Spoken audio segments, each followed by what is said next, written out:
give his channel a check. Well, I didn't get a chance to take all the notes. So once again, we're going to be free blasting this one. But it's about 95 degrees today, y'all. Woo! Remember how much yesterday at 94 degrees? Today's 95. Feels like 97. Here we go. But on top of that, because nothing can ever break simple and easy.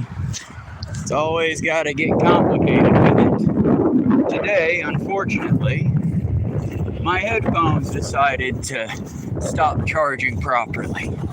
So I'm probably going to have to give them a good cleaning and see what can happen from there. And hopefully they'll charge soon with the little battery pack. And I won't have to keep it like this, all pressed to my face. Actually hear me better. But, go as we go and we do as we do. I kind of wish I had one of them socks or whatever the pros use to cut out the wind, because I can only imagine how loud that must be. No, it was a trying day, but we made it through. Made more trying mostly because of, just how coworkers can be at times. For some reason, the youngest, Jesse, is bent on frustrating everybody. And don't get me wrong, kid gets picked on a lot, so I get it. Pick back. But why pick on like me, I try to always be nice, and I only say harsh shit when I have to. So, since we're on that subject, little dude, you are a Zoomer, if I had to guess and give you credit. Now, we're not going to talk about your portly size, because that's none of my business, and that's not really probably your fault, looking at your people who came to pick you up. But here's the thing, dude. It's hard for me to direct certain things, because it's like, I could tell you it had enough, but when I bring up what was it? I think it was Martina McBride's song, Country Girls or whatever. Redneck Girls Like Me, that one. But hello, three people. But he was listening to that song loud as he could, and just as, me being a not illiterate douchebag, I couldn't help it. I'm like, hey, Jesse, do you know what redneck means? Well, yeah. Cool, what's it mean? I am one, kind of, so. Okay, Jesse, do you know the origins of the word redneck? Well, no. Well, yeah, I do. I'm kind of one of them. It's the folk. Sorry in advance. It's not really by choice so much. It's kind of just the phone being the phone. But what I was on about with him was just, and I realized at his age, I was the same kind of way. I wanted so badly to be cool and accepted, one of the guys. And it's like, little dude, let me give some advice as an older fella now. If you really want to be one of the guys, stop giving a shit what the guys are listening to. The guys don't care that much.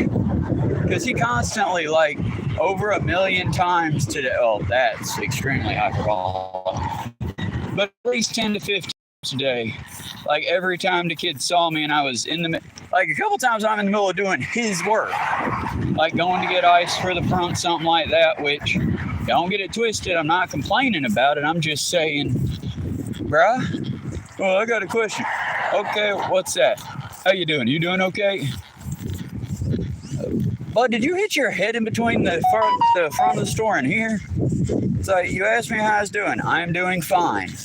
If that is the only conversation if that's the only part of the conversation tree you can access, bud, that I'm fine is not going to change the next time you ask. Other than on the 5th or 6th time, I'm getting a little annoyed with being asked how I'm doing. Do you think I'm mentally fragile or something?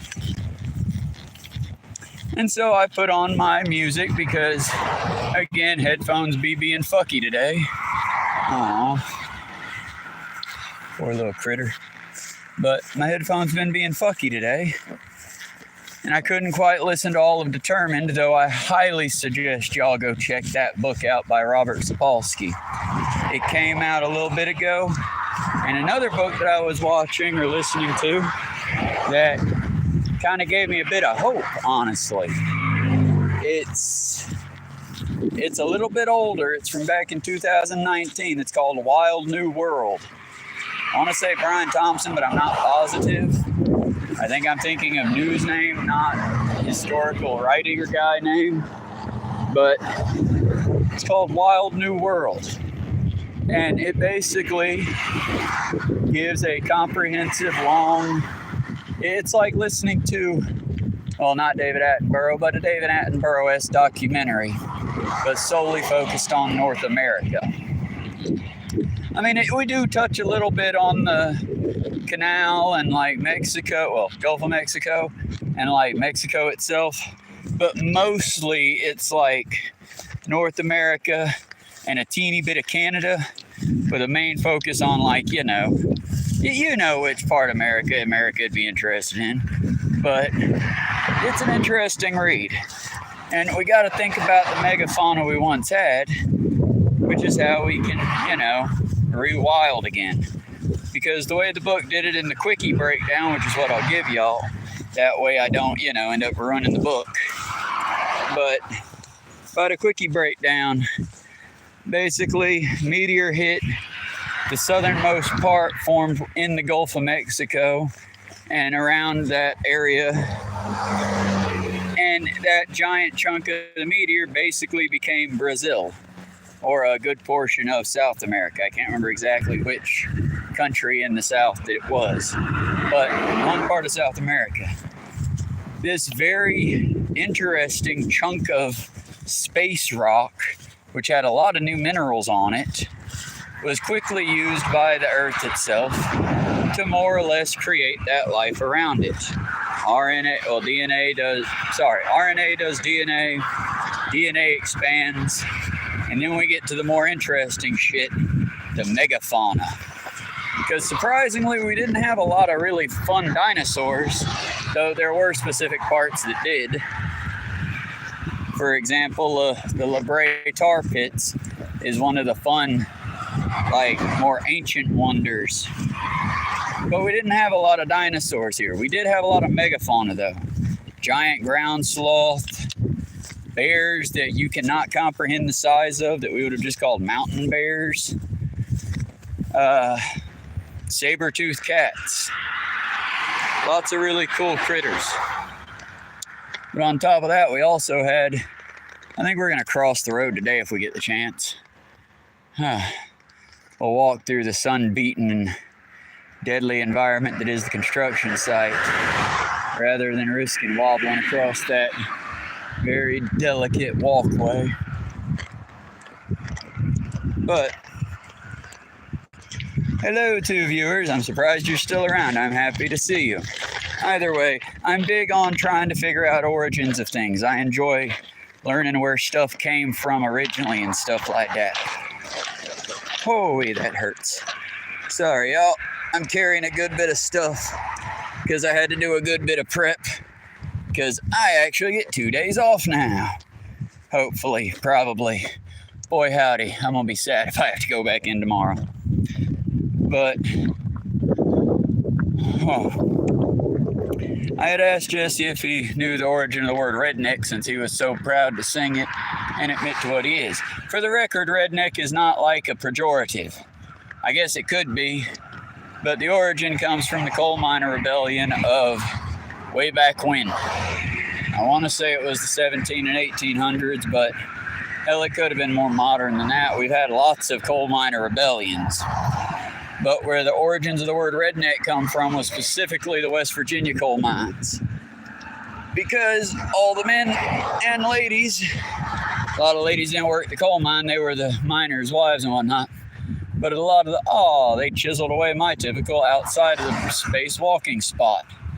Wasn't that kind of them? I guess we're going to have to do this the dangerous fun way. Well, y'all, hardcore parkour time, I guess. I thought about climbing up top, but why do that when I can just walk the lower half of it, you know?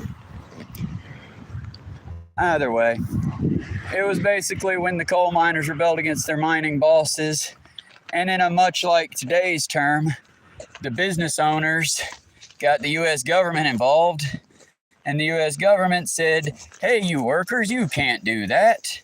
And they basically tried to force the miners to return to work. The miners all took red banners, tied them around their necks, and the coal mining companies and the Pinkerton pawns tried to, Pinkerton pawns, tried to basically use it as a pejorative, and it turned into a rallying thing. Because it was something. Whether you were a cook in the kitchen, you were a miner in the cave, you were a lady that was washing the clothes, you were a storeman.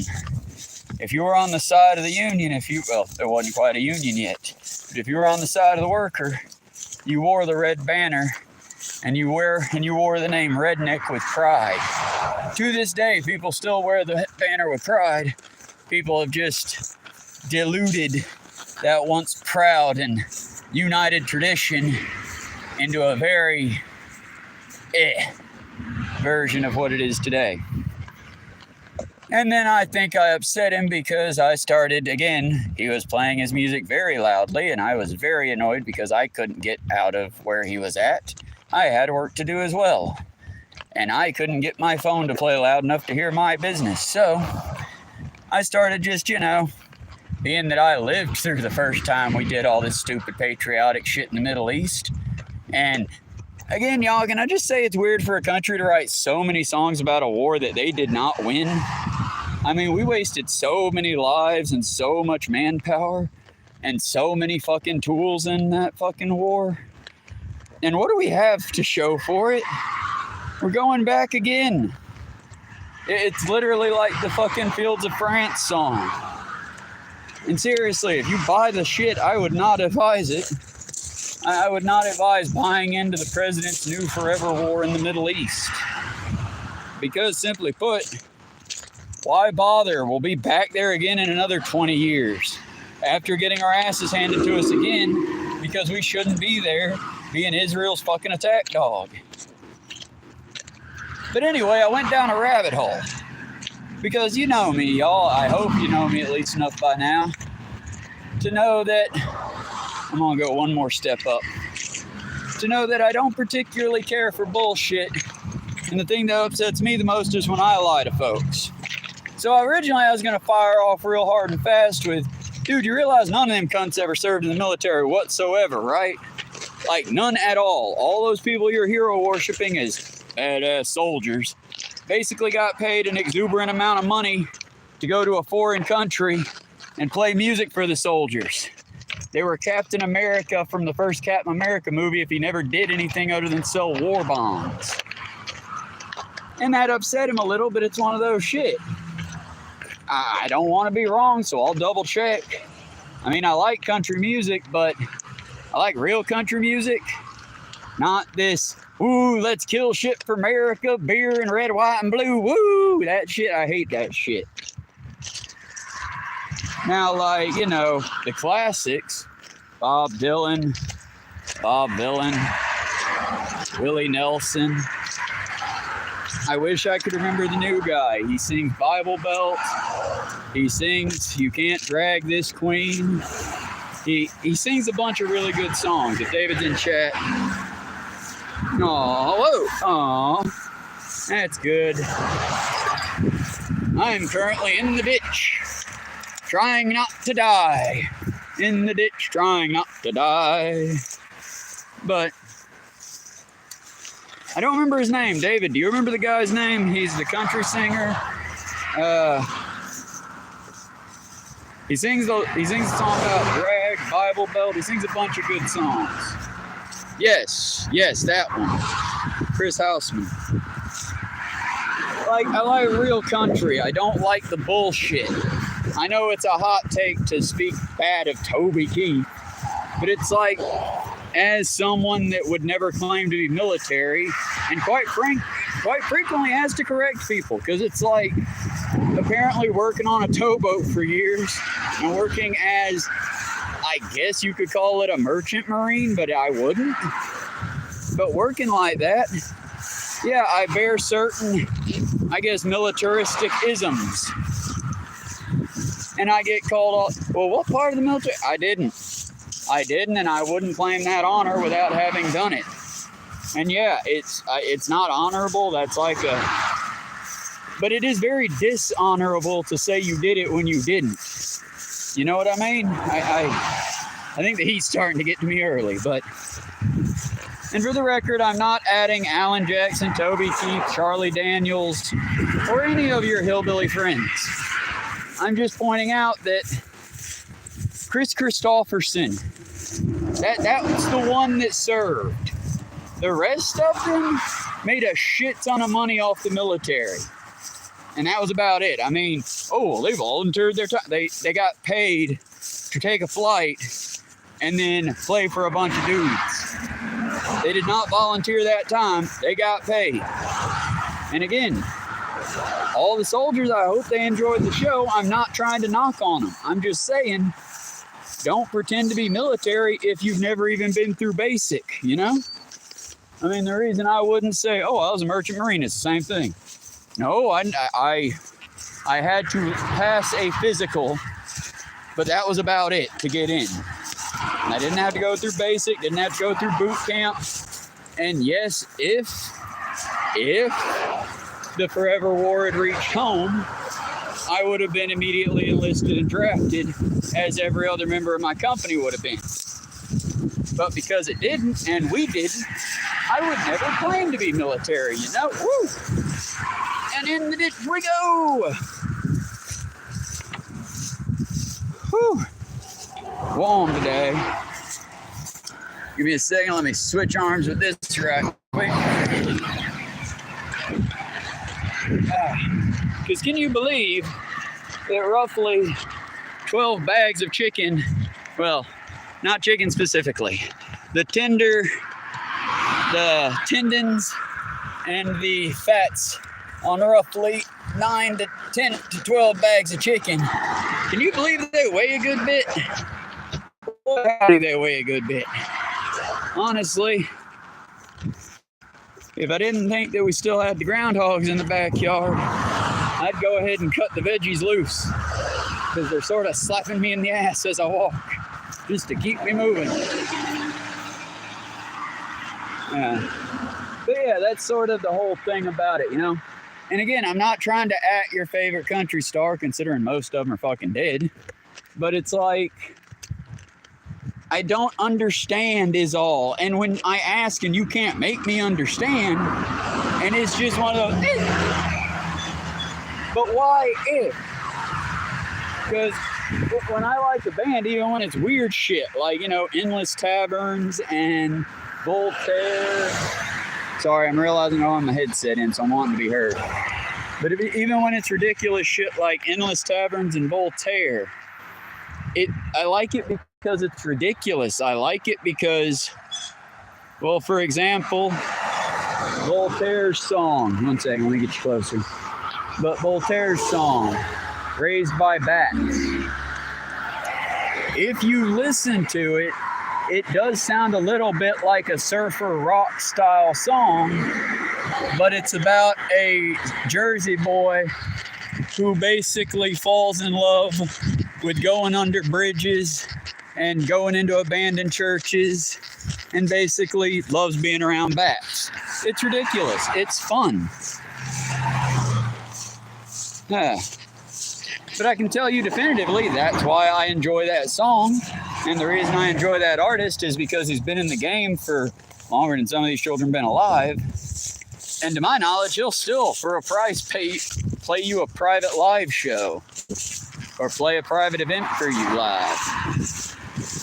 But it's because he loves the game. He enjoys making music and gothic like movies and toys and shit like that. He does a little bit of everything.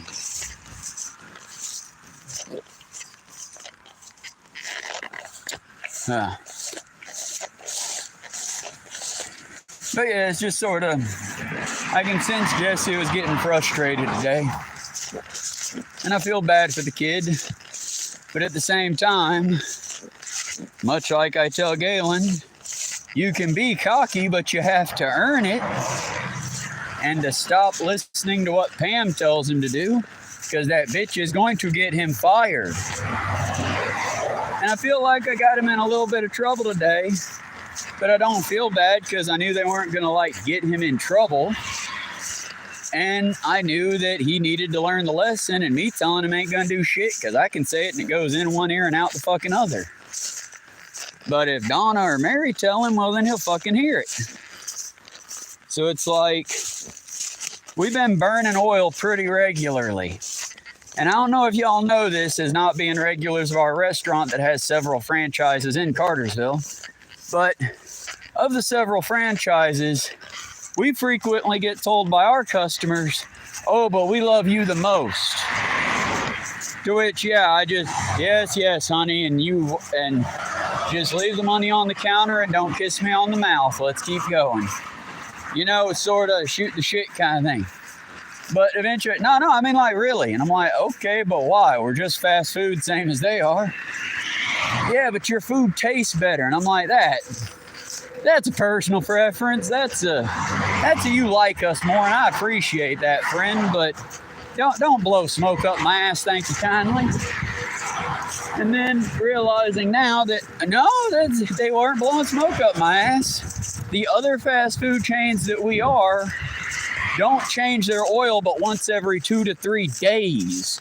For the record, my non-fry cooks. Well, for the record, David, do you know how frequently you're supposed to change your food grade oil? And I'm not trying to trick you. It's not going to be, oh, well, every time you change from one protein to a different in that fryer. You are correct. But on top of that, just on a base, how frequently should you change your oil? Okay, ready? You should change it at least once a day. Now, if you want to have good food, like, dare I say, the Zaxby's next door down the road has, then yeah, you'll want to change that fryer about at every 6-hour interval. Sometimes a little more frequently if you're doing a particularly high volume of food. Now, when I tell you you're supposed to change that oil every 6 hours, and we kind of, oh, hello, drunky drunk. How you doing, drunky? Bye, drunky. Be safe out there now.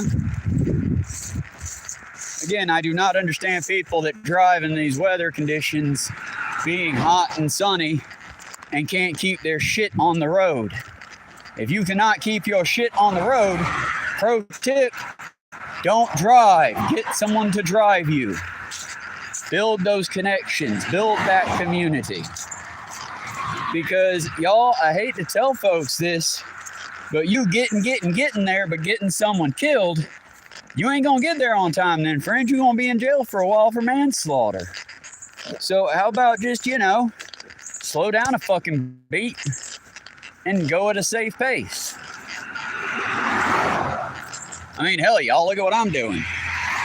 I'm out here about fucking dying in the heat, but it's like, pace. And yeah, I caught what I was doing, so I stopped because he also switched quickly from what I would consider garbage country to back to classic rock. And y'all, what the hell would Disturbed and Seether and, like, it's metal, I guess, but it's sort of metal. They're yelling and it's dark meaning sometimes. But I mean, I would really consider like Disturbed and Seether more Christian mom metal, if that makes sense. Again, not knocking them. Understand, I might be saying that kind of catty, but they've gone further than I have. And honestly, their music's, it's a bop. I like it. It's just, it's also very generic. I don't know. It's like someone going to the Disney Star Wars cantina and going, I've been to a biker bar now. It's like, yeah, but have you? It's like, dude, well, I'm country. Okay, but Jesse, you don't know how to make gravy. Unless it's from a little packet. But Jesse, you don't know how to make biscuits. Unless it's from a little packet. But Jesse, if I brought you a fish, could you clean it and gut it and cook it? Okay. What about, can you plant things? Do you got a real green thumb, son? Can you track things? I know plenty of country folks can't cook a motherfucking thing, but they can track you down that meat. Or like these gentlemen and ladies down here at the river, they can catch you a fine meal. I think down here is catch and release, but still, it's, you say you're country boy, but you don't do anything country. I mean, I don't consider myself country, but I walk 4 to 5 to 10 miles every day through the Georgia heat. And while I might not be able to identify all the vegetation, I'm out here in it. This ain't green screen. This is like, this is shit. This is the real shit, y'all. Furthermore, again, just being a Southern gentleman myself, you don't carry yourself as a Southerner. Like, for example, when Galen about took my head off with the damn fridge door, and you very cowardly went, I didn't see none. And every time something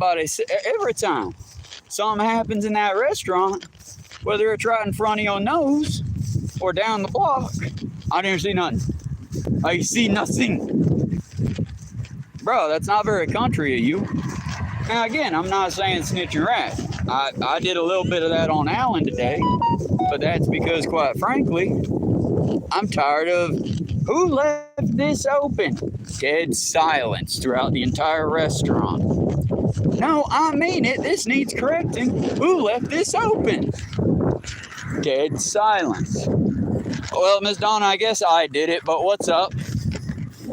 I think at this point she's getting annoyed with me just because I keep taking the blame, because it's gonna rest there in the air until someone owns it. And I work with a bunch of little pussies that are too scared to say anything. And I don't get why. It goes back to what an old engineer told me once, and what an old deckhand told me. Todd and Tony both would frequently tell me, son, you're gonna fuck up. You're working. Part of working is you're gonna fuck up. It's a byproduct. We're doing this for 12 hours a day.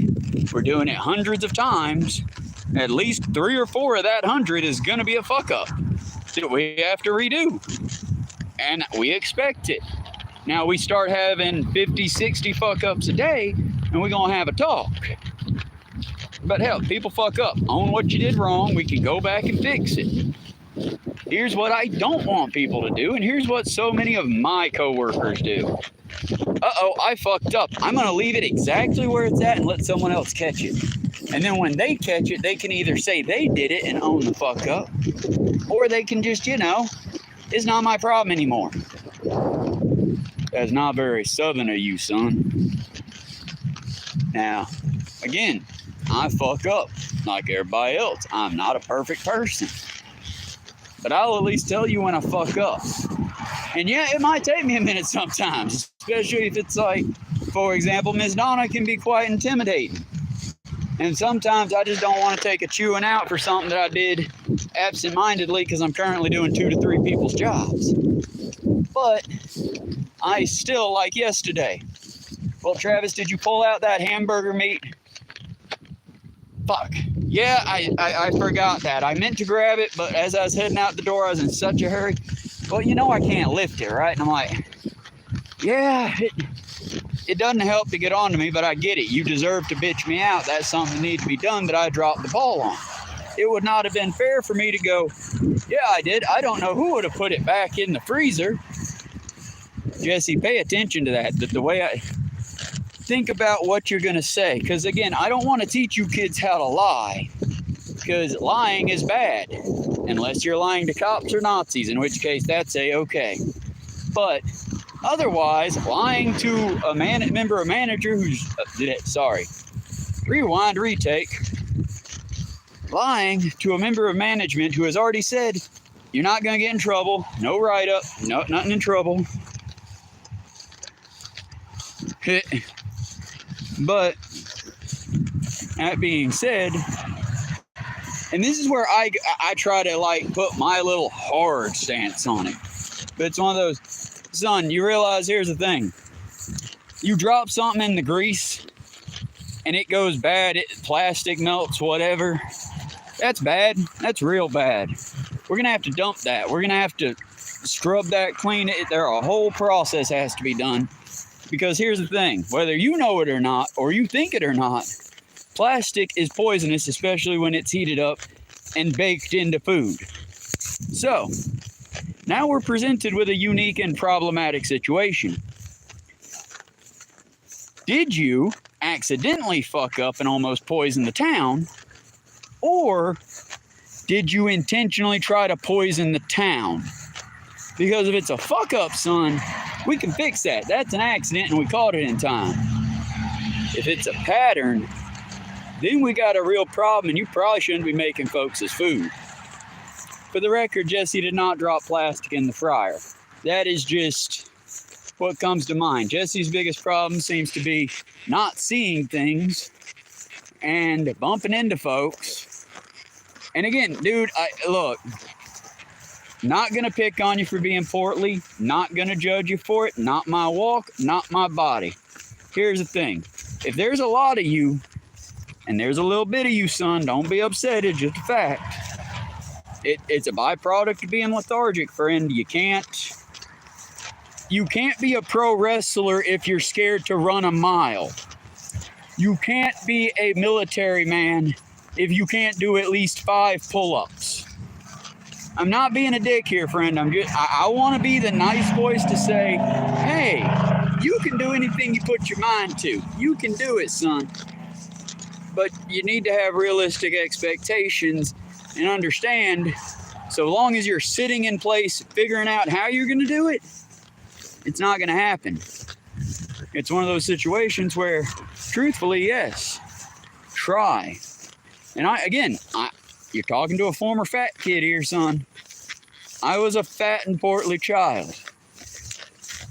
You want to know how I lost the weight? Simple. I stopped getting to eat as much. But on top of that, exercise daily. Start small, build up. Don't get discouraged. Not every day has to be a get out and pain and gain day. But every day you should do a little something, you know? And again, I'm not saying you're not going to be The Rock overnight. You're not going to be Stone Cold. You're never going to be Andre the Giant, son. I'm sorry.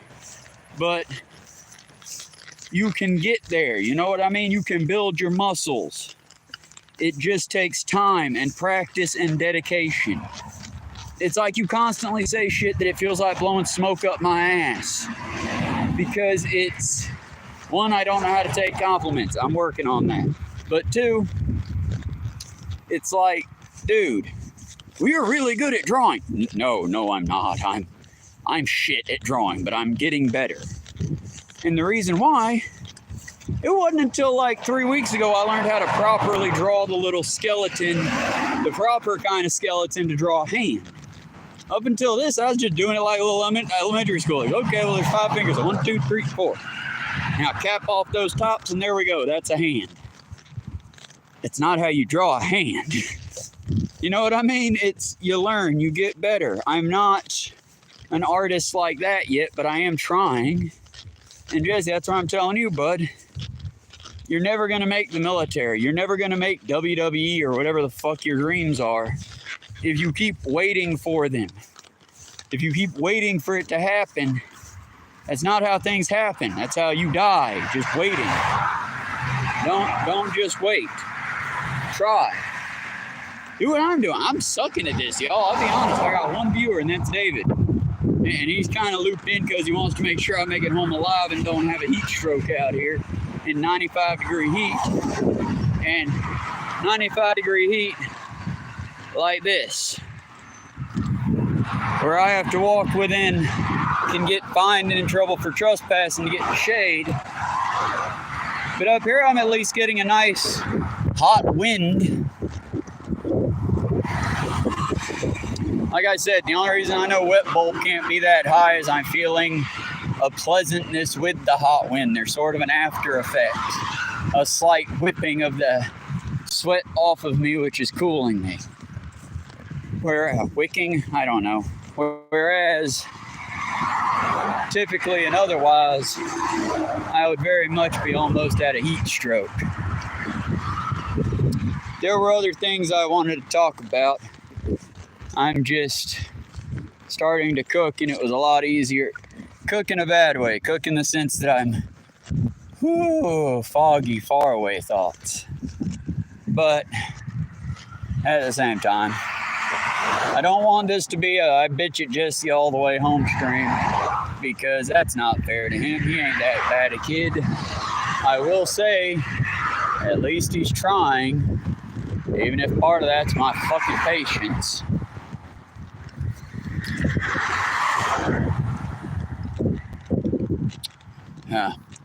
But that's also where, to a certain extent, I've been listening to a lot of Determined by Robert Sapolsky. Determined is his second book, and he's taking a stab at the age-old question, are we products of free will or simple chemistry? That is both disturbing and sad, but in his book he covers it really well, and I feel that he's pretty damn accurate on the fact that we cannot prove for a definitive fact yet that there is no free will. Much like we cannot prove that there is no soul. What we can prove, though, is where ideas and things come from. So we finally break it all the way down into a semi-chicken and egg question. Because we aren't so much our thoughts and our feelings and our emotions, so much as we are our hormones, the chemicals that respond to those, our neurosynapses, and various things in responses to those. More or less meaning you don't have free will, but you do have free choice. That being said, some of us have very different choices than others. A good example that's over 100 years old now, but will come up in anyone's Psych 101 class, is the curious case of Phineas Gage. Hydrate. Give me a minute.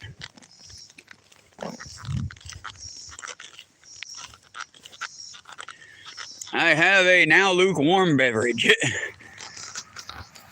I stayed in the gas station a little too long, staring at the drink selection with my whole $3 in tips, and then thinking, what do I want? Because I really wanted the lemonade and to try the next flavor in the Calypso lemonade choices. But I decided with only $3, I'd do well to get the best hydration I could get, rather than trying a new and possibly wildly fun flavor. But the curious case of Phineas Gage. Phineas Gage was a coal mine operator, I believe. He worked in the train yard. And one day, two very unfortunate effects, a case of dynamite found itself in the explodey type of mood. And this explodey mood of dynamite sent a railway spike right through Phineas's dome. Right about here, actually. And it cracked his eye real good. And he lost, again, check it out on crashcourse.com. They have a free psychology episode about Phineas Gage, and they go into whole fun infographics on it and all. But he lost roughly a teacup's worth of brain. Now, I don't know how much y'all know about the brain. I know David knows a good bit about it. But the fun thing about the brain is, even though we get headaches, we get migraines, and it detects all the pain in the body, the brain itself doesn't feel a lot of pain. There aren't a lot of those. There's a lot of synapses, there's a lot of communication up there, but there's not a lot of nerve endings. So yes, very, very really, much like now, if I were walking down this road and some random person decided to cap my dome, if they capped it in the right spot, I would just continue talking tapioca pudding. And I might vision go out farther, but if my brain picked up, oh, we're walking home, there's a good chance I would continue walking home. In the case of Phineas Gage, he lost about a teacup's worth of brain through his now newfound hole in his head, and he went to the doctor, because believe it or not, even back 100 years ago, if you got head hit, you could go to the doctor over that. Your boss would pay for it because he didn't want to be seen as the town monster. Nowadays, if you get hit in the head by a railroad spike, well, you might end up having to pay the railway company for that one. You took their property in your head. But we live in a dystopian hellscape, folks. That's what I'm saying. But I'm digressing. Phineas Gage then started to change. People say he wasn't quite Gage. This very sweet, very mild-mannered man, head deacon at his church, and very kind-hearted lover to his wife, nobody ever complained about him. Well, suddenly he became surly. A man who had never cursed, now cursed like a sailor. A man who hated the taste of alcohol and could not abide tobacco smoke, now smoked and drank like a sailor. More than likely, now, we didn't know it back then it was just demons, but now, thanks to the curious case of Phineas Gage, and maybe not photographs, but definitely like drawings and such of the time, it's very likely that Phineas destroyed the part of his brain that basically controls regulation. And yes, you can damage that part of the brain. You can be a perfectly good functioning person and super fry, or have a heat stroke, or get a bad brain infection, or eat some real bad sushi, or there's a lot of things that can fuck up your brain. And if your brain gets fucked up, well then, friend, you might know you're doing wrong, but you might also be unable to stop yourself. Because again, there is no... Okay, here's how they found, and here's how the book determined, to cut back around to the original point. Here's how the book determined, kind of points out we don't have a soul. Again, go read the book. I'm not trying to ruin it. Penguin Publishing, don't climb in my ass. I have not gone over enough of this book to get sued. But the theory is, we know where a lot of our, well, why did they do this, historically comes from. The whole, your genes, your genetics. No soul in the genetics. That's basic chemistry. How your genes distribute over a body. Becoming from zygote to the other forms. It's hot. But, yeah, that's a real sexy thing that happens there. Now, it's real hot and my brain's cooking. But it distributes genetically. Between genetics and the physicality of the brain, the neurosynapses, how the chemicals talk, why antidepressants work or really don't work, why, and again, that's how they are. They'll either help you and you'll suddenly be walking on sunshine, woo, or you will really, really just want to die. Because everything, and I do mean everything, is fucking sad. There's a reason why that happens, and it has nothing to do with magic, pixie dusts, fucking angel farts. It has nothing to do with magic. It has everything to do with, and I'm probably going to get the chemical wrong because I'm tired and I didn't read it, I heard it, but it has to do with dopamine as well as several other byproducts that dopamine creates, or things that are created from dopamine. The reason we know that is because we understand the chemicals. And the reason we have basically now in the professional world, I speak as a layperson in this, basically the reason that most scientists will tell you there's no such thing as the soul is because we can't find it. dead or alive, there's, at this point, not that anyone who has a ethical conscience would, but at this point, if I put a halo disc on you and tasered the halo disc being the little ring that they put on people when you break your neck, putting the points in your brain and holding your neck steady. If we put one of those on you, take your cap off, we can basically make you dance river dance and you've never known how to river dance. We can poke parts of your brain and have you do things without you understanding why or how you're doing them. And again, nobody with ethics or morals would do this, but the fact that we could do it kind of disproves it. Furthermore, and this is less Robert Sapolsky's Determined, more I watch a lot of that edgy atheist content stuff. But moreover, I would argue if there is a such thing as a human soul, why does Alzheimer's happen? What part of the soul's dying? More importantly, if the soul isn't dying, are you just trapped in the body as it slowly starts going insane and losing all of its cognition? That'd be hell. Or are just little pieces of you going to heaven or hell at a time? How does that function? How does that work? You see, as a scientist, they'll give me a real model, a real definition, and like ways to tell. Religious folks, well, just wait and see, but make sure to drop something in the donations box on your way out, please, dear. They never ever give you a definitive, hey, this is how it works. Here's how you can test it. Here's how you can dispute it and refute it. Like I said, it's just, I'm positive I'm not being heard really well, but that's unfortunately a byproduct of crappy headphones eventually getting sweated out. And honestly, it's like, it's just how it is. It's like how, and I walked in on the conversation. I don't know everything that happened, but this is the conversation I walked in on when I clocked in at 7 a.m. this morning. Still haven't sat down yet, by the way.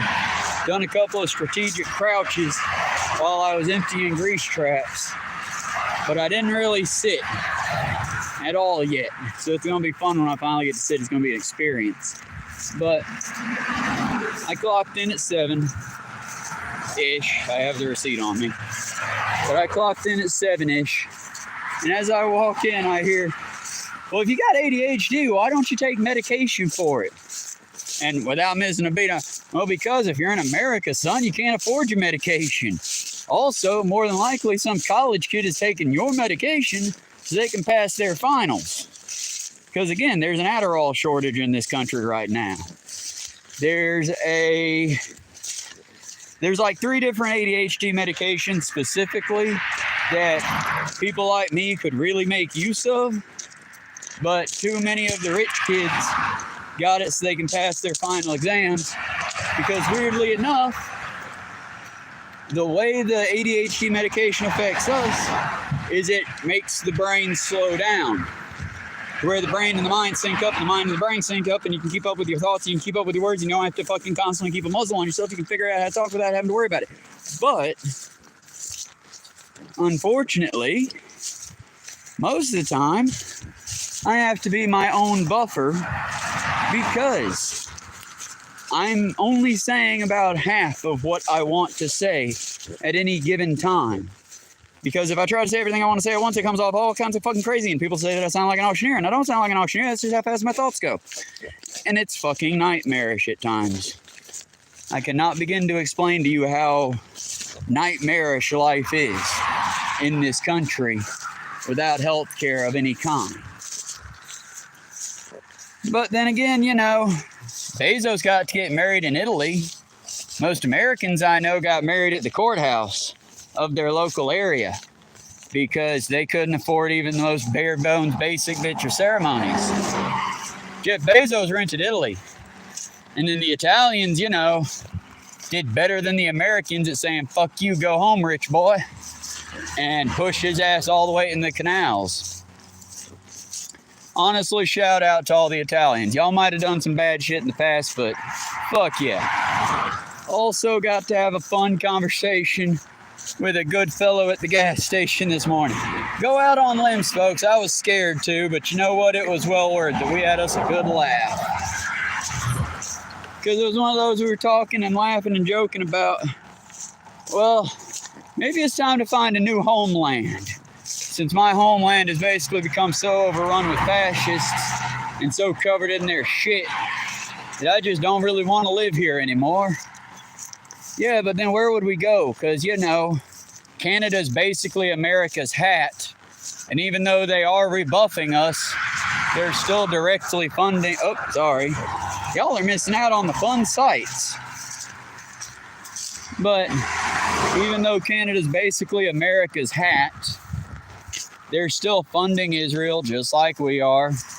They're still funding a genocide just like we are. They're still wildly racist just like we are. Their Mounties kill Native Americans up in Canada all the time and get away with it, just like ours do, but for Native Americans here. And it's not all that different, you know? I keep hearing from Canadians that you're not going to want to be here as much as you think you are once you actually start heading here. And I feel you, bro, but I mean, at least your dude ain't Zeke Highland on stage. At least your leader's still young enough that he's not having senior sunset moments on live television and threatening to arrest mayoral candidates because, and I quote, well, he's a socialist. We better arrest him. For real? We're really just going to let him say that? Well, I guess we are. Fuck, we let him diddle children. Why wouldn't we let him say whatever he wants?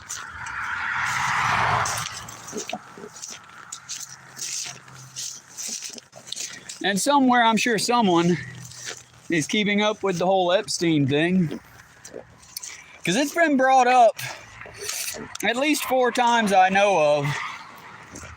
Because during his running against Hillary, they both brought up Epstein and then both promptly shut the fuck up about it. Because everyone pointed out, well, yeah, Hillary, he's on the Epstein plane, but there's Bill right next to him. What was Bill doing there, Hillary? What was that about? But yeah, then suddenly everyone shut the fuck up. Hey, y'all, as a Democrat, I don't care if Bill Clinton was there. I want him arrested too. I don't care. Y'all, let me be absolutely crystal clear. I don't care which side of the political spectrum or where they fall on the political spectrum. If they hurt children or predate on children in that way, let's get them. Let's arrest them. Let's let some in. I can't go that far with it. Either way, let's get them off the street and let's take away their power because they're using it to abuse children. And I don't care which side of the political spectrum they're on. I don't care if it was Sir Bernard Sanders who did it. I would want him arrested too. The difference is you're not going to find Bernie Sanders anywhere near that mess. Wanna know why? Ask me why. Because most pedophiles love the shit out of the rich, or they are rich. Because that's one group that constantly shelters them. Sex pests, sexual predators, pedophiles. All of these are the same people, and they're all rich cunts most of the time. Not all the time, but most of the time. You want to know why it's most of the time? Because if you're a pedo in a poor community, you ain't in that community very long. You got 2 choices. Either you get out or the community gets you out. If you're a pedo in a rich community, well, you pay people enough and they'll shut the fuck up and send you their kids. Hence Michael Jackson. I love his music, but we got to settle with the fact that we're in love with a pedophile's music. It's Shanam. Sorry. I mean, again, there are certain things that we should just, as a society, be able to say, oh, hell no, that's a no-go. Ditto for serial killers. Seriously, when did it become, instead of it being a cool vigilante like the Punisher, or a dark vigilante like Dexter, I would say cooler than the Punisher, but since when did it go from that to, well, whatever the fuck her is? The serial killer show about basically Ted Bundy, but Ted Bundy is the protagonist. It's like, what? And again, if you just like dark comedy, or if that's comedy, dark dramedy, I don't know. I don't care. I don't judge people. But it's still kind of like, weird, right? I don't know. I'm sort of rambling because dead air, Dead air is terrible. And because I had to filter, cook, prep, never get a chance to break, Alan and Jesse were supposed to stay till 3, but big surprise, they dipped out at 2. It's like I didn't get a chance to take any notes. So, best you got. 90% of country music singers that suck that military dick didn't have the commitment to actually go do the military job. They just, suck that military dick and suckle at the teats of the powerful. I don't know. What up, Goku is live? What do you mean, what happened? I'm good. I'm a little hot. It's 95 degrees out here. I'm hiking home from work. I just got off clocked in at 7:30. Walked into work then, so got up at like 2. Got dressed, got my morning routine, did my real quickie wind up Minecraft video. Then did my walk into work video. Then said hi to the nice person at the gas station. We had a lovely conversation. Both of us giggling and laughing about how the fuck are we going to get out of America? Because it's like, I'd love to move to Mexico, but how do I look at my fellow fucking Americans and go, hey, y'all, I realize I got like a lot of lessons to learn, and I'm going to do a lot of really racist shit accidentally. I promise it's accidentally. Please just give me a chance. I don't want to go back to the fascist place. It's a terrible place to be. It smells terrible all the time. Everyone's unhappy, and everything's either poisonous or fattening. Please, I don't want to go back. Mexico es muy bueno. Please let me stay. I can't speak the language, but I'll learn. Yeah, that kind of shit. We were joking and laughing about it. Because America is a complete fucking dumpster fire. And at this point, most of us millennials are like, but is it even really worth fixing at this point? Didn't they just kind of sell us a bankrupted lemon? Like I said, funny ha-has. Then worked 7 hours, I guess. Let's see, let's do that math. 7, 8, 9, 10, 11, 12, 1, 2, 3, 30. So, about 8 hours, give or take. Because I clocked out around about 3:30-esque. Excuse me. And then I walked down, fed the turtles.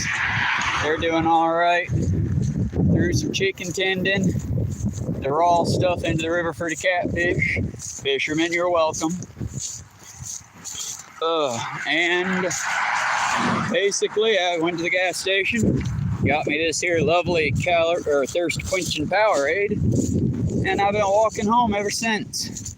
I long so much to get home and pass this food off to David, snuggle with the babies, and maybe eat one of these delicious, delicious ribs. Because I got ribs today. Donna said we got to get the ribs out the fridge, and I was like, bet, Mom. And then I shared them with our new employee, who's a very nice guy. Fuck, I already forgot his name. He's not the one I was bitching about. This one's brand new. He's just got a very, I don't know how to say it. His name is very forgettable. And I feel bad for it. I think he's like George or something. He's a good guy. He's a good kid. A good egg. Oh, he left. Oh well. I'm kind of used to fake concern after all. Or what is it the kids call it? Concern trolling. Hey, at least I'm finally old enough to say the phrase like the kids say and it not sound so hilarious. Oh boy, like the kids say, I'm about to have me a heat stroke and pass you the fuck out, huh? Kidding. Only a little though. I can feel my teeth. I can taste my breath. Give me a second, I gotta hydrate as I hike. Like I said, just natural plant life, and it grows a lot better, stays maintained.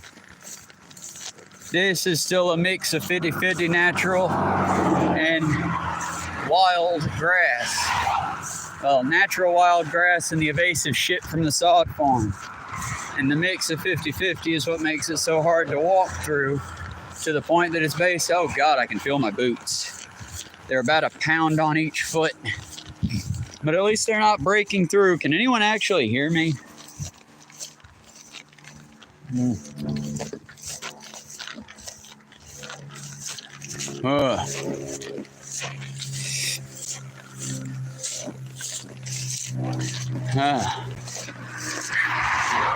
Oh, when I was a young boy, my father took me into the city. I tripped over some cutscenes to see a marching band.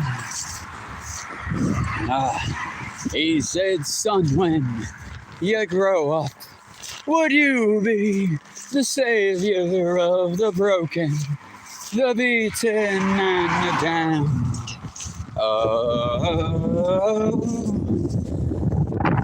And there goes my hat.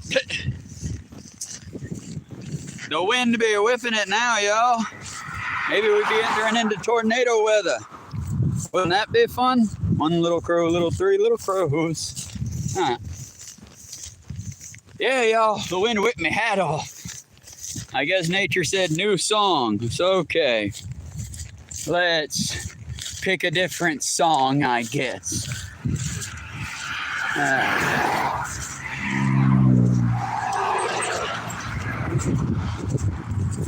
Alright, let me try this again. And I give up forever, cause I know that you feel me somehow. The closest to heaven that I'll ever be, and I don't want to go home right now. Wow, that was real close on my face. If all I could taste was this moment, and all I could breathe is your light, and sooner or later it's over, I just don't want to miss you tonight. And I don't want the world to see me, cause I don't think that they'd understand. When everything's made to be broken, I just want you to know who I am. Anyone know that one? It was a classic 90s hit, I think. A song of my childhood.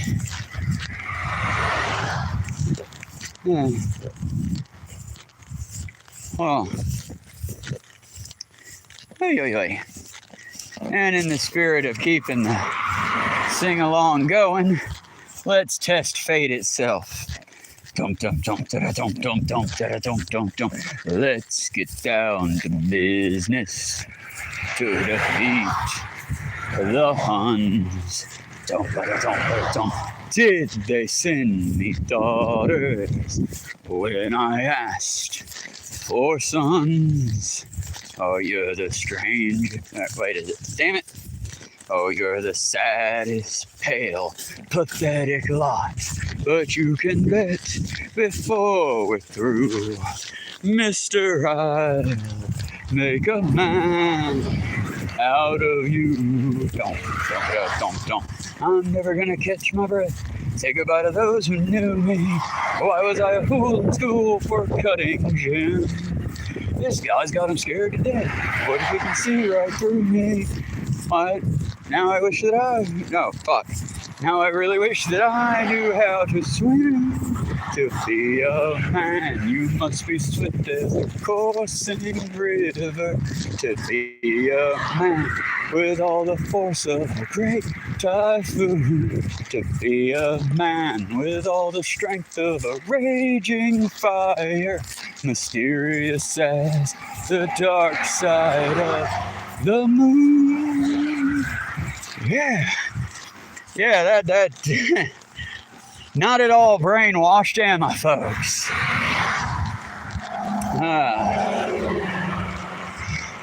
like I said, dead air kills the channel.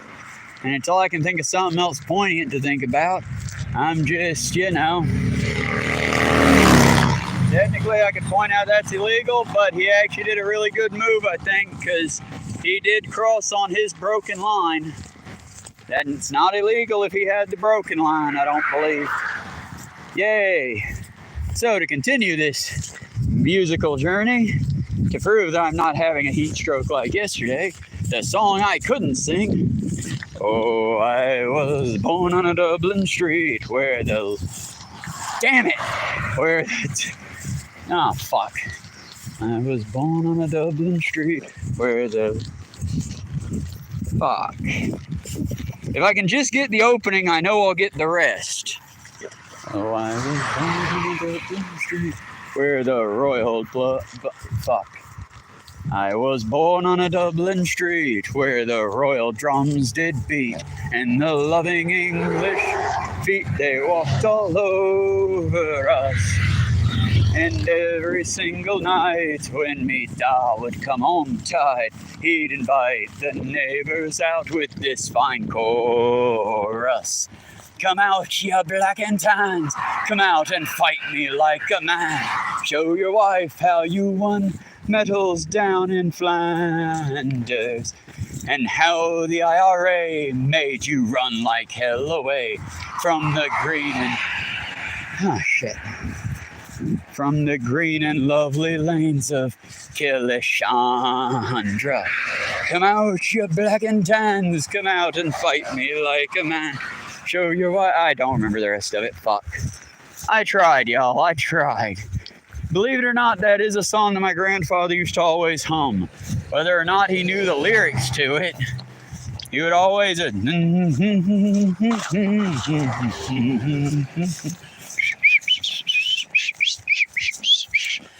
you have any idea how hard it is to look up just that to... Either way, that was an earworm finally solved that I feel better about. How about some Nickel Creek? Unless someone else has something fun to talk about, we marching on home. And let me get a swig of this, and then we're gonna try to do the lighthouse from Nickel Creek. Giving proper credit where credit's due. I wrote the To Be a Man song. I'm a fucking genius. Nah, I'm kidding. Please don't kill me, Disney. I feel like I can feel the snipers on me now. Although, I'm just going to say it, kill me or not. Mulan the cartoon is far superior to Mulan the live action. At me if you want to.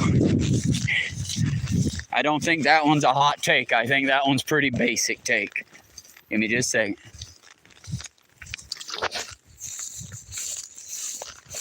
Okay. Real question. Why is it I'm a man grown, I've got a mustache, it's a fine mustache. I can drink soda, I can drink liquor. I choose not to drink liquor a lot of times. But whenever I drink Powerade, I drink it like a fucking child.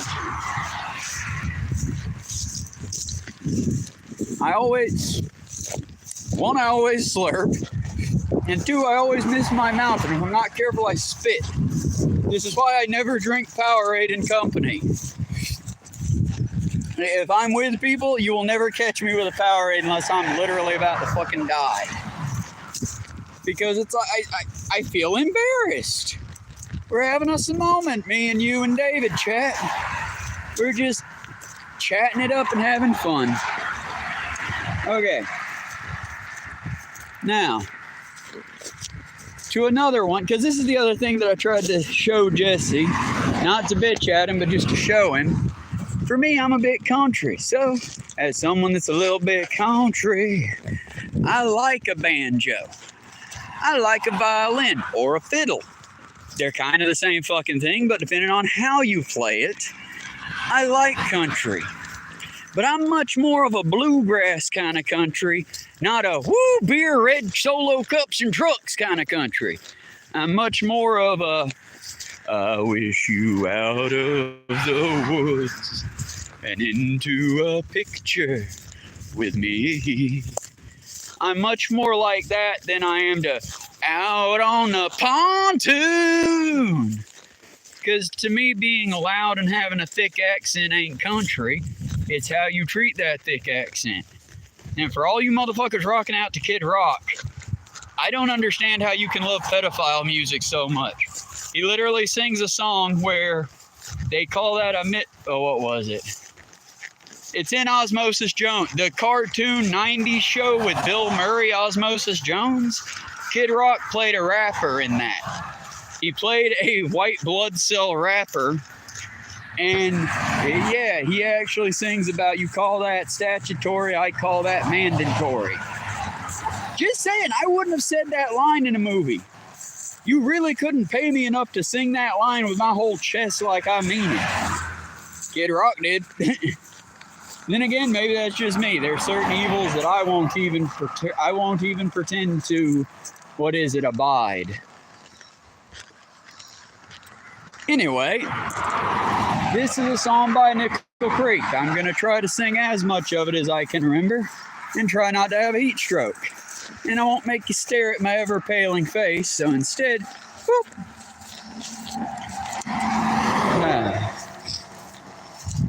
Now remember, this is a bluegrass song, should be set to a classic acoustic guitar, and I don't believe it has anything else in it. But it is a tale of love lost and sorrow, like a lot of good bluegrass. So, to digress no further, I am a lighthouse worn by the weather and the waves, and I keep my lamp lit to warn the sailors on their way. And I'll tell the story, paint you a picture from my past. And I was so happy, the joy in this life seldom lasts. And the waves crashing around me, the sign slips out to sea, and the winds that blow remind me of what has been and what can never be. And I had a keeper, and he'd help me warn the ships at sea, and we had grown closer till he showed me everything to me. And he was to marry a girl who shone with beauty and light.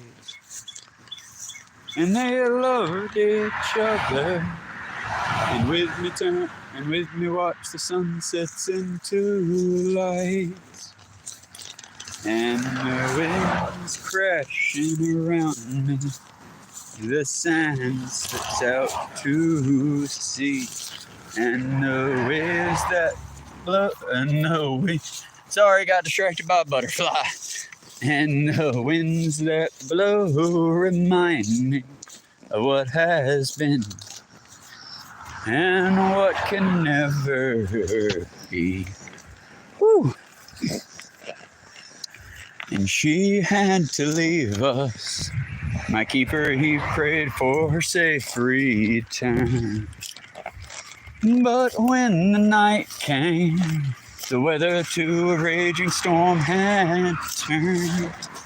And I watched her ship fight, but in vain against the well-and-tarrowed winds. And in me so helpless, when dashed against the rocks she met her end. Then on the next day, my keeper found her washed up on the shore. And he kissed her cold face, that they'd be together soon, he swore.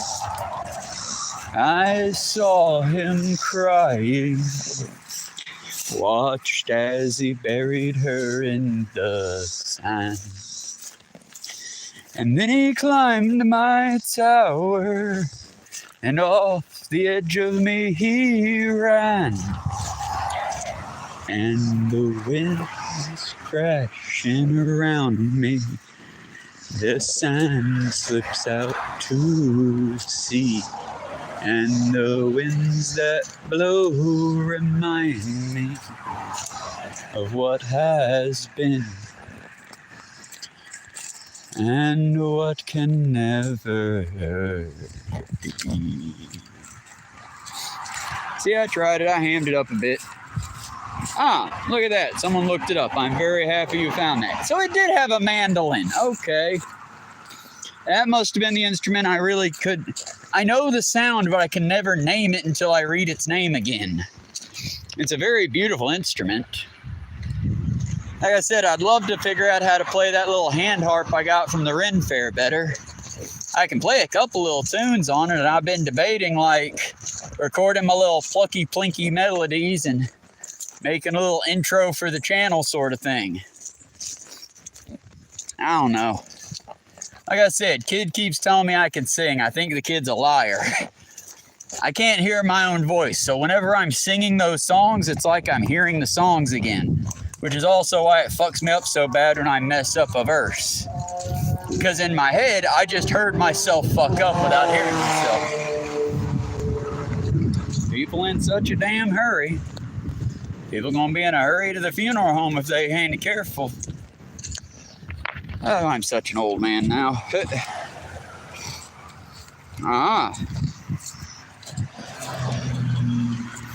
Yeah. Nickel Creek was one of those bands that I was actually allowed to listen to as a kid, so I kind of really dug them. Nowadays, not as much because they were the only thing I was allowed to listen to back then. My mother feared that violent music would make me violent. I wanted to be fucking violent. Nah, kidding. The thing is that's the thing. It feels like that should be the opening to like a song or something. Like one of those really bad, hard metal songs. The ones that don't really even have a plot line. It's just hard fucking thrash or rip, something to bang your head to. Yeah, that's the other thing. Kid just randomly comes up to me and he's like, yeah, Travis, I'm trying to write a song. Cool, bud, you were trying to do WWE yesterday. And while, yes, the sky is the limit, I'm never going to kill your dreams or nothing. But it's like, maybe pick a fucking dream. Stick to a lane, bud. Because if you chase every rabbit in the yard, well, you ain't going to have stew at the end of the day. You're just going to be tired. You got to pick a thing, man.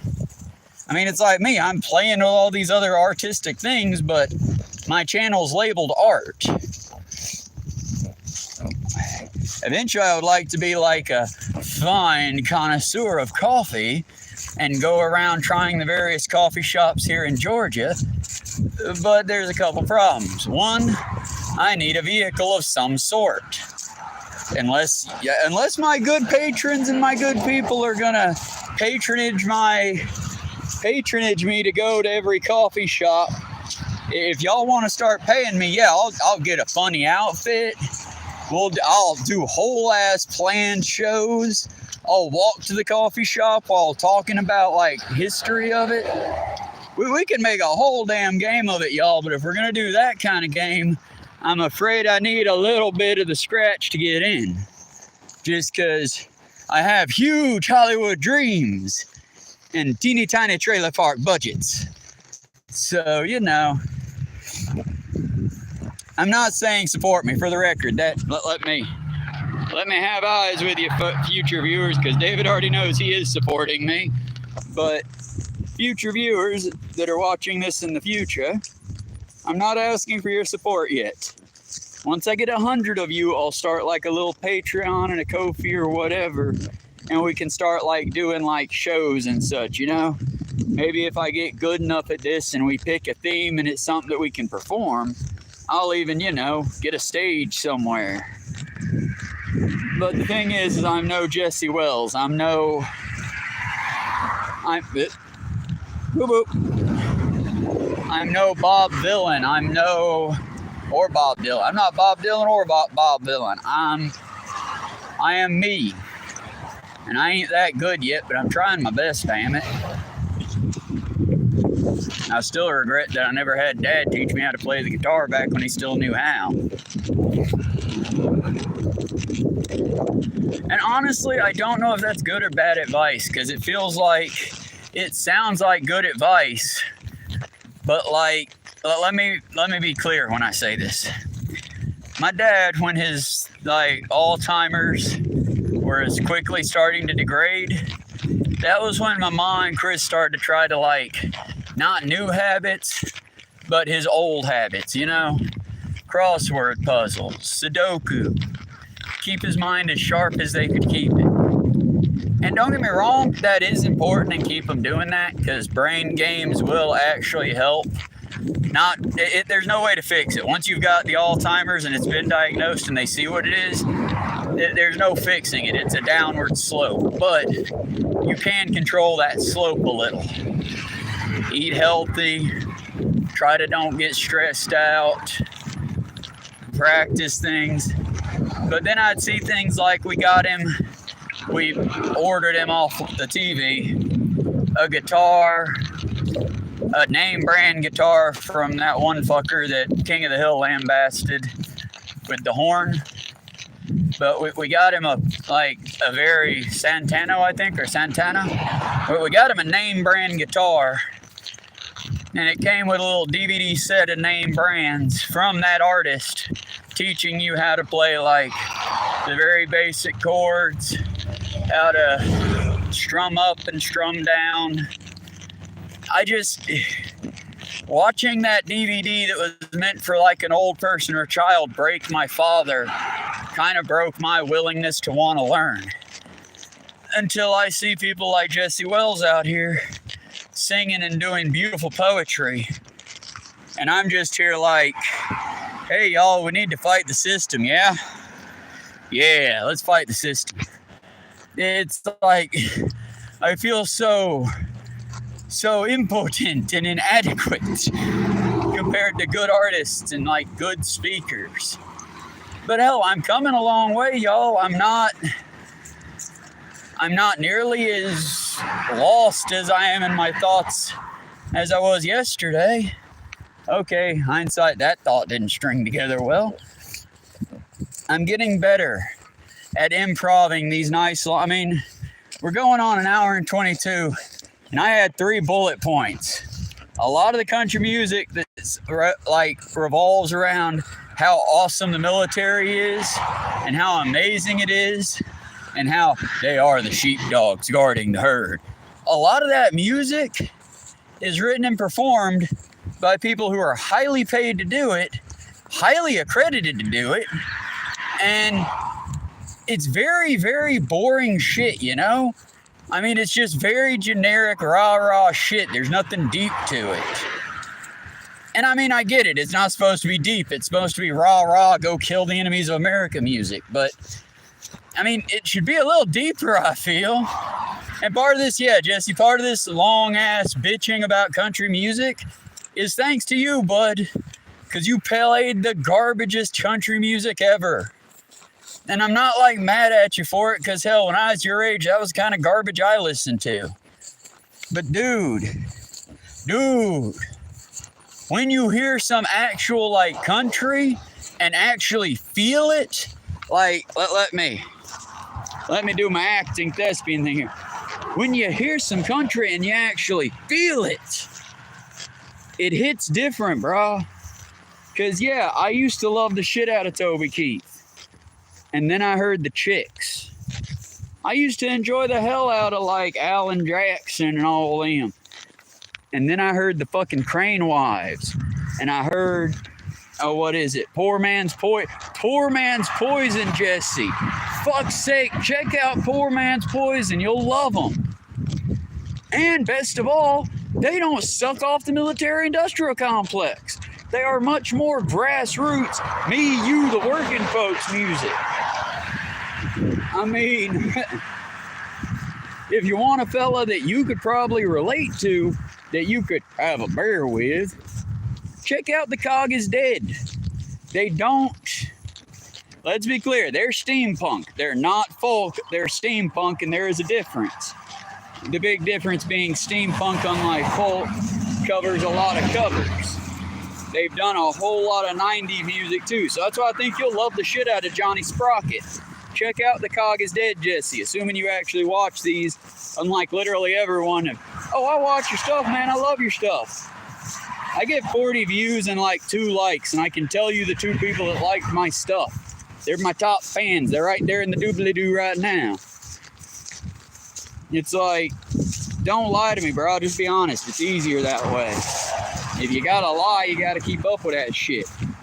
Instead of doing that, just be honest. It's so much easier. Yeah, it's a lot lonelier. I ain't gonna lie. It's a lot lonelier. But the friends you've got, the fans you've got, the people in your life, they know who you are. And more importantly, when you stand 10 toes down on something and you're kind of an asshole about it, I'll admit I'm being an asshole of late, and I'm sorry for that. I'm very overworked. I'm very overstressed. And as soon as I get a chance to breathe, and maybe 2 or 3 days that I'm not hard pressed trying to get things done or constantly worried about my loved ones, I'll be less of an asshole. But right now, bud, we get paid the same, and I haven't sat down today. You sit down to do the sauces. Sorry, I wanted to make sure I got heard. I wasn't yelling directly at you, Jesse. Don't get scared or upset now. I'm just trying to inform you. Oh, baby dear. That's why I get upset with you and Galen and Alan. That's why I'm perfectly fine and never get upset with James, even though he slams shit a lot and he's a noisy bitch sometimes. But you know what? You know what? He's busting his ass to be a noisy bitch. And unlike everyone else who will, well, I've got my problems, man. You just don't know I got my problems, man. But quit being fucking coy. Spill or fuck off. Because James, hey, buddy, here's something fucky. Watch this. James has a tooth right here. This tooth of James is completely abscessed. And so, when he slams something, it's like, well, dude, he's in a lot of pain. It genuinely feels, and he's not going to say it because he's a bit like a cat in that sense. James, you look like you're in pain. You okay, bud? I'm good. Are you sure? Yeah, I'm good. We're good. James, tell that to your face, bud. You want to sit for a second? I mean, I can't make it feel better, but fuck's sake. You're hurting me, man. Are you okay? I'm good. Okay. Well, if you need me, let me know, okay? Okay. Dude, I believe James. I fully, I mean, there is not a doubt in my head after seeing the tooth as well as just James right now. Dude, I don't care if he sits down right now. He's in pain. He's doing his best. Alan's got some shit going on. I don't know what it is. I'm sure most of it's probably self-inflicted. But it's like, you know, dude, we're all going through shit. Miss Donna is, I'm sorry, Miss Donna, if you're watching this, I doubt you are. But if you are, I'm sorry if this comes off rude. She's an older woman whose mother is very elderly. Both of them are having to worry about this Trump nonsense going on. And it's like, bruh, we're all going through shit. Mary's got one leaving the nest. She's got one that's her last one getting ready to leave the nest in the next couple of years. And she's having to try to keep up with a dying restaurant. So it's like, read a fucking room, you know? It's the same thing as you keep stealing my shit. Bruh. And not literally, let's be clear, he's not stealing. My bits. I had a terrible one today. Oh yeah. Alan was trying to explain that he and Lamar had went to Blue Agave somewhere in Ackworth, and he was trying to explain this to Miss Denise. So me, the comedian of the group, was back in the back going, no. It's the store. It's the store that sells the thingies. That store that sells the unique variety of items, whether they're food items or luxury items. The Blue Agave, it's that Hispanic restaurant. Oh, shut up, Travis. It's like, I'm just trying to lighten the mood. But if I try to lighten the mood, and then you do the exact same joke, it comes off as frustrating. It comes off like you're not only stealing my bits, but you're trying to upset them with my bits. And dude, my bits are lame enough. I work on my bits. I'm sorry. I use my coworkers as my testing ground. If I get a light chuckle, I try it on here. If it don't go, I try it on here if I laughed at it. But it's like I test the waters, and I use you guys as water testers, so to speak. It's how I know for a fact that me just straight up saying, yeah, we're one of the most cowardly countries on earth. We write a whole lot of fucking songs about a bunch of wars we lost. Like, I understand if the Vietnamese had 1,000,005 country songs about Vietnam and overcoming a monstrous oppressor that was just there to rape your people and murder folks. I understand them writing songs about Vietnam. Why do we write songs about, oh, we got fucked by our government so hard. We went to fuck with a country that we didn't need to be in. We lost a fuckload of soldiers in really horrible fucking ways because our rich politicians wanted money from the Vietnamese. I mean, how the fuck we gonna keep jaggling on songs about that shit? We were a conquering army that was thirsting for blood and wanted to steal innocent people's stuff. That's nothing to be proud of, Jesse. Fuck Charlie Daniels. Fuck him right in his puckered little hillbilly asshole. Again, at me for it. I don't care. Fuck that shit. Alan Jackson, I got no problem with Red Solo Cup and glorifying alcoholism. Something this country struggles with a great deal, mind you. So many of my fellow countrymen and Southerners wrap alcohol and racism around them like that's a personality trait. But it's like, one of my fans, I assume. But it's like, you know. See, that's neat. I would have been able to tell him where that one was. We ate. Is it the same one we ate at? Because honestly, it's not bad food. I'd love to have something that I didn't have to cook myself, or that we didn't have to cook. But we're about to have ribs, man. I'm bringing home a rack. Whole rack of them. I even saved this one. I ate the first one. Got 3 sets of bones for the dogs. Yeah.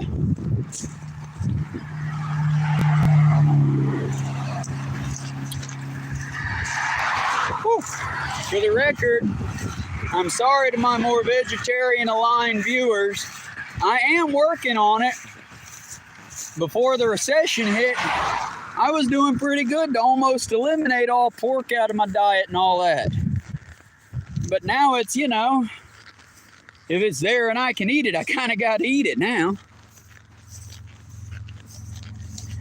But, like I said, Jesse, my thing is, I love country music. But I like good country music, brother. If it's a song about hanging out at a honky-tonk, well, that's not my country. I've never been to a honky-tonk. I've never boot-scooted at a honky-tonk. I've drank on the back of a truck with my friends. Out in a fucking field. One second. There we go. Still working on that timing. I've drank with a lot of my friends when all we had the space to do was to hang out in a fucking field and drink. I grew up in the South, little brother. But the thing is alcohol's fun, I guess, or it was when I was younger and my liver was stronger. But it's like, it's not a personality, bud. It's not like, you say that you wrote a song. Cool. Work on that. Yeah, it sounds lame as shit to me right now, but brother, all songs sound, unless they're a real bop, all songs sound lame as shit without like a synth background or a fucking someone else to back you up on vocals. There's a reason all the a cappella singers, including some of the ones that I love, like Scott and I'm never going to remember his name. Seth Scoggins, Wagon, something like that. He's on a lot of my playlists. Y'all have seen his music before. He wears the brimmer and he sings a bunch of Irish songs. But yeah, him. When he sings like St. Patrick's Battalion was one that he did. And he basically sang his own backup vocals. You can do a whole host it right from here thing. It's just, you just gotta try, dude. And hell, I would say that the industry's hungry for talent. People are buying up AI bullshit. I'd listen to your garbage even if it were garbage just because you wrote it. A human wrote it. And I'm assuming that as a human who wrote something, you put actual fucking experiences and feelings in it. That computer's got none of that bullshit. Either way, ironically, since we're talking about underage drinking, we're where I used to do some of my underage drinking at. Hey, past ghosts, how are y'all doing today? And for here, I'm afraid I gotta let y'all go. Unless you, I got two more of you. Hell, if y'all want, we can go all the way up to JoJo's Market at least. I ain't that bashful. I just don't particularly want to bother folks. And without my earpiece in, I kind of got to be extra loud. I got to project. Got to do that vocal training stuff. Bet you can't tell I was trained in preaching. My head. Nah, I can't wait until there's 100 of y'all just so I can reveal my hair. And that leaves me with so many other styles that I can play with. Oh, no stick. Oh, no stick. Come on. Okay. No stick and no hands, Ma. I'm getting good at climbing 90-degree angles. I'm basically a mountain goat now. I don't know if that's some kind of official title. If it is, I'm not trying to take it. I ain't doing nothing that special. I'm just walking. I'm walking here. But yeah, just little final thoughts. One, I noticed when I started editing these and making them public rather than private, I can actually add descriptions and things. Unfortunately, I hate the sound of my own voice, so I know, hard to believe since I've been talking for an hour and 37 minutes, but I don't care for the sound of my own voice. But now that I know I can add descriptions to make it just a little less insane, I should probably go back over these, listen to them, take notes on my stuff, and then put like little notes down below. Eventually I may start doing that. My original plan today, before I got waylaid by a whole bunch of prep work, because I wanted to set him up good, but before that happened, I had planned on taking notes from my Google News app and just talking about that. Hence why I started the morning stream with the whole, hey y'all, I'm not adding any particular farmers, but any farmer that uses migrant labor using alligator Alcatraz to get said migrant labor, yeah, you're a monster, honey. That's simple and all you are. It's slavery. Down to the point that your fascist in charge said their owners, they'll basically go to see their owners each day, go do their owners' work, and then return to alligator Alcatraz. Honey, that sounds exactly like slavery to me. What are you paying these people, as you call them now? Or as you refuse to call them? What are you paying these property? Oh, you're not. They'll get to eat a small portion of, okay, that is just slavery, dude. That's just straight up slavery. Like, let's be clear. Let's be absolutely crystal clear. What we do to our inmates is slavery, technically. But we dance and dink around that by saying, oh, but they're making commissary money. If they're not even going to pay the migrants that are in alligator Alcatraz, but they're going to rent them out to the farms and the hotels, dude, come on now. That's just fucking slavery. Y'all just doing fucking slavery. Just own it. Jesus Christ, there are enough of y'all just chomping at the bit to say the fucking slurs. Just own it. You're pieces of shit. Own it. It's much easier when you own things like that. it's much less cowardly. And while you're terrible people, I can at least respect a certain degree of a person that knows they're a piece of shit and owns that they're a piece of shit. Like, I do not like Tucker Carlson, but I will say Tucker Carlson is inevitably Tucker Carlson. I'm never going to look at him and not know what or who he is. And at least I can say more about that than say, you know, some of my people around me who like to be real polite until they're the only ones here and they trust that I'm way whiter than they think I am. I don't know how to say that one. I think I had a mini stroke there. But you hear what you picking up what I'm putting down, right? It's like you can hear a lot about a person by just standing there with a neutral face and just being quiet. Especially when you look like me. Apparently, I don't look like the type of person I try to be. At least not very much with how comfortable certain people are around me. And then I give them that raised eyebrow look at, oh, you thought I was cool with that. Okay, no, I'm not. That's a shitty thing to say. It's like how somebody was picking on one of my coworkers for really liking Korean food. And I was like, hey, Korean food's awesome. I mean, I love bibimbap. I can say bibimbap now. And I love bulgogi. Yeah, until you find a cat in it. Actually, the Vietnamese have never eaten cat, like, at all, even in hard times. Americans have a standing rule about cannibalism. And if it's an emergency, cannibalism is A-okay. So, yeah, you can be racist about Asians, but you can also, you know, you better own the fact that us Americans love chowing down on some long pork. Just saying, if we're going to do it, bro, let's do it. If we're going to do it, let's do it. Otherwise, let's be civil with each other. Because as a society, we do a lot better being civil with each other than trying to see who's the edgiest little edgelord ever edged a lord. Y'all can take that saying with you. I thank you very much for hanging out, my final three folks. And I'm almost home. Right now we're at our local lovely hotspot, JoJo's Market. I'm about to fall over. Best burgers in town. And what I typically like to get, and if I have a little money on my Bank of America, I'm about to find out, I'm about to get me an icy. Y'all have you a lovely day. I'll be home in about 20 minutes or so. I probably have some cleanup to do. And then I'll be doing a live stream. And hopefully, assuming I don't pass out, this will be a bit of a longer live stream than the last few. We're going to start with probably Saints Row Santo Ileso. And then we will move on to Minecraft as a wind down and probably Assassin's Creed in between that. I really hope to see y'all there. If not, I get it. Video games ain't everybody's thing.